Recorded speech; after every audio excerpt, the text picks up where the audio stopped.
Now we've prepared our paint, it's now time to cut in the ceiling. Just before we do that, we're going to protect the light fittings that we've got in place. In this particular room, we've got 4 downlighters, and we've also got this pendant light up here. As you can see, I've protected the 3 already, and I'm just going to give you a quick demonstration on how to protect this one.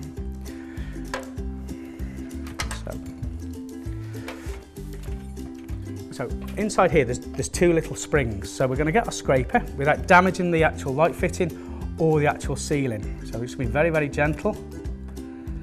I'm just going to ease this down. Fingers. Make sure that the electric's been switched off quite a while before, because these can get quite warm.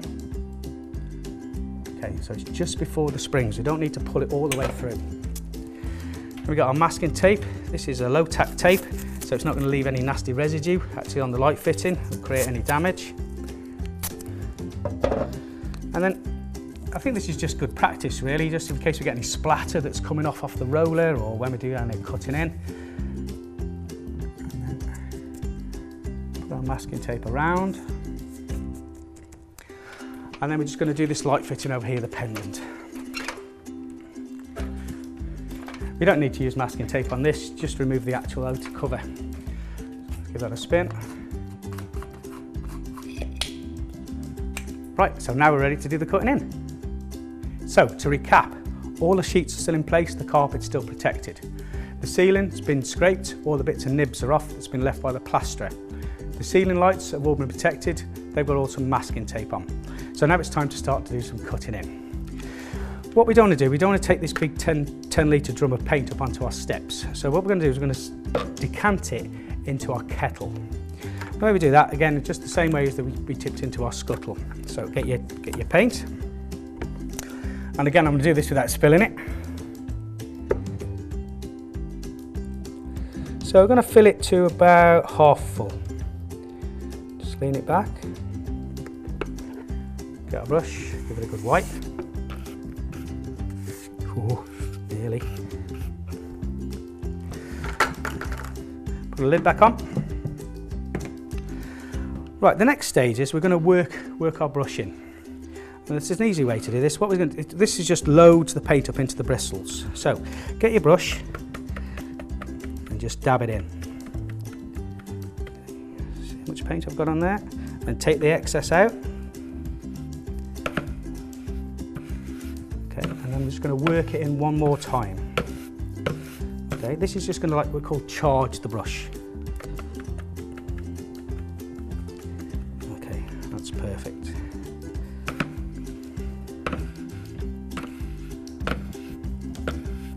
Now, as you can see, I'm only using one side of the kettle.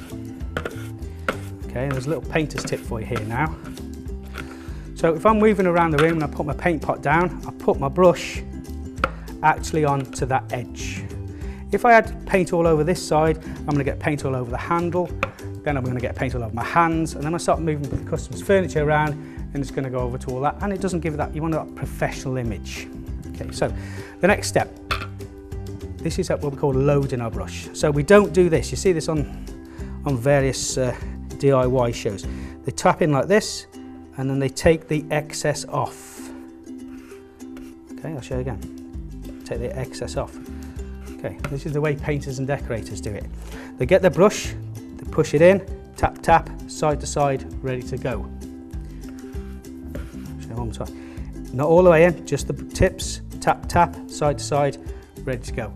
We get paid for putting paint on, okay? Right, let's start cutting this ceiling in. Okay, so I'm going to work from left to right, all the way around. Okay, here we go. Right, so we've got our in, tap, tap, side to side, put some paint on. Don't be scared of brushing paint on. You can brush it on, it doesn't really matter how you brush it on. Okay. So we just brush an area, then we take the excess paint out of the brush. This is what we call laying off. This brush is fantastic for that.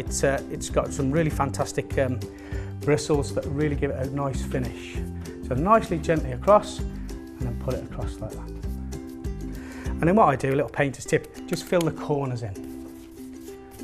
It just makes it easier when we're rolling. Again, brush it, excess off, nicely laid off. Next one, let's do this corner. We don't need to worry about if we get any in the wall, because that's going to create a really nice finish when we do our wall, when we do our cutting in on our wall.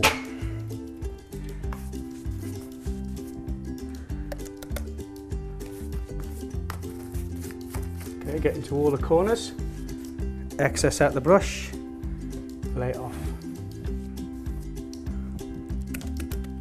This corner.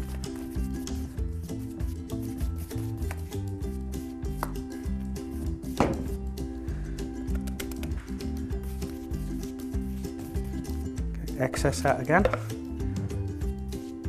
Nice and gently, just with the tips of the bristles.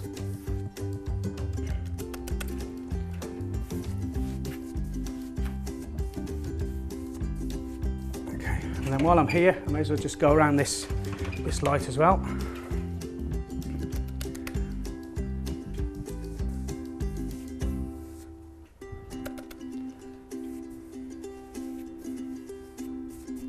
Excess out the brush, and then just lay it off, just to eliminate any of the brush marks that are there. Okay, right, I'm just going to carry on and do the rest of the ceiling.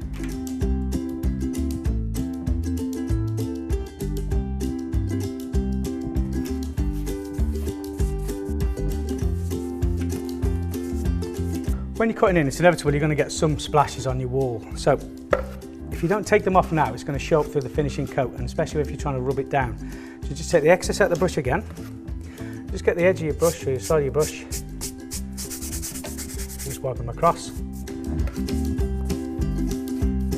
If you've got paint on your dust sheet, just get your brush, pick it up,